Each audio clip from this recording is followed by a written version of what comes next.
Hello and welcome. You know those giant, dazzling LED screens you see everywhere? Times Square, concerts, sports arenas, they're impossible to miss. But have you ever stopped to think about how they actually work? Well, today, we're going to pull back the curtain and really dig into the tech that turns a simple signal into one of those incredible massive displays. Really thought about it? It's not like you just plug in a giant TV and call it a day. Oh no, there's a whole ecosystem of hardware and software all working together perfectly just to make that magic happen. And that's exactly what we're going to break down right now. And here's the most important thing to get right from the start. We're not just talking about the screen. An LED display system is the entire package. It's the brains, the power, the physical frame, the software, everything. It's a complete solution, from the moment a signal is created to the second it lights up on that screen. So here's how we're going to tackle this. First, we'll look at how the physical screen is actually put together. Then we'll get into the brains of the operation, the video controllers. After that, we'll dive into a really big topic, standalone versus network systems, and even what operating system you'd choose. And finally, we'll put it all together to see the complete picture. Okay, first things first. Let's talk about the part you can actually see and touch. How in the world do you build a screen the size of a building? Well, you start small, like really, really small. Everything, and I mean everything, starts with a single pixel, just a tiny little group of red, green, and blue LEDs. You then group thousands of these pixels together into what's called an LED module. Then you put a few of those modules into a protective frame, which we call a tile or a cabinet. And finally, you just connect all those cabinets together to create the final massive array.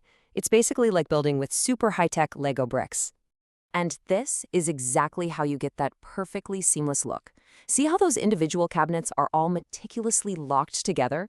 The engineering here has to be unbelievably precise to make sure there are absolutely no gaps or visible lines.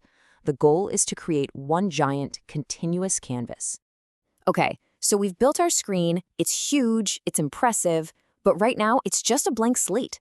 How do we tell it what to show? Well, for that, you need the real unsung hero of this whole system, the video wall controller. Just think of the controller as the system's brain and its graphics card all rolled into one powerful box. It takes in all the different video sources you throw at it, processes them, scales them up to fit that enormous resolution, and makes sure every image is sharp and every color is perfect. Without this thing, you've just got a very, very expensive wall of unlit dots. And these controllers are definitely not one size fits all.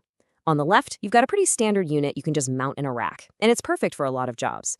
But on the right, that's a beast. It's a huge modular system designed for really complex control rooms that need to handle dozens of inputs and outputs all at the same time. And really, the back of the controller tells the whole story. Just look at all those ports. You've got inputs for computers, cameras, you name it. And then you have all these outputs that send the final signal to all the different sections of the LED wall. It's pretty much the grand central station for all the data flowing through the entire system. Okay, so you know you need a controller, but what kind? This brings us to a major fork in the road when you're designing an LED system. You have to choose between two main approaches, a standalone system or a networked system. Let's break it down. A standalone controller is kind of like your home entertainment setup. Your game console and Blu-ray player are plugged right into your TV. It's all self-contained. A networked controller, on the other hand, is more like a smart TV. It can stream content from anywhere in your house or anywhere in the world over the network. Its real power is its incredible flexibility and how easily it can scale up. So, you've made your big hardware choice, standalone or networked. But there's another layer to this decision, and that's the software. The operating system running on that controller is just as crucial. And for most professional systems, it usually boils down to two giants, Windows and Linux. So why pick one over the other? Well, Windows is familiar, right? Most people know how to use it, so there's not much training needed if an operator has to interact with it all the time. But Linux often brings an extra layer of security to the table, which is a huge deal for network systems. Plus, it's usually cheaper since there's no license fee. That extra security becomes absolutely critical when your controller is on a network and potentially exposed to the outside world. All right, so we've covered the physical screen and the controller that acts as the brain. Now let's put all the pieces of the puzzle together and follow the signal on its entire journey, from its source all the way to the final image on the screen. It's basically a four-step dance. Step 1, a source, like a computer, creates an image. Step 2, our controller grabs that image and gets it ready. Step 3, the controller sends that processed data out to these little things called receiving cards, which live inside each cabinet of the display. And finally, step 4, those receiving cards tell the individual LED modules exactly which pixels to light up and what color they should be. And this happens millions of times every single second. You know, this diagram gives us a perfect bird's eye view of that whole process. You can literally see the signals starting at the source, going into the controller to get processed, and then getting sent out to all the individual cabinets that make up the final display. It's a fantastic visualization of that journey we just talked about. And of course, there's a whole supporting cast we can't forget about. You need rock-solid power supplies for every single component. You might have extra video processors for fancy adjustments. You absolutely need a strong steel structure to hold the whole thing together. And you've got a whole web of carefully planned out cables for both power and data. And this right here, this is the command center.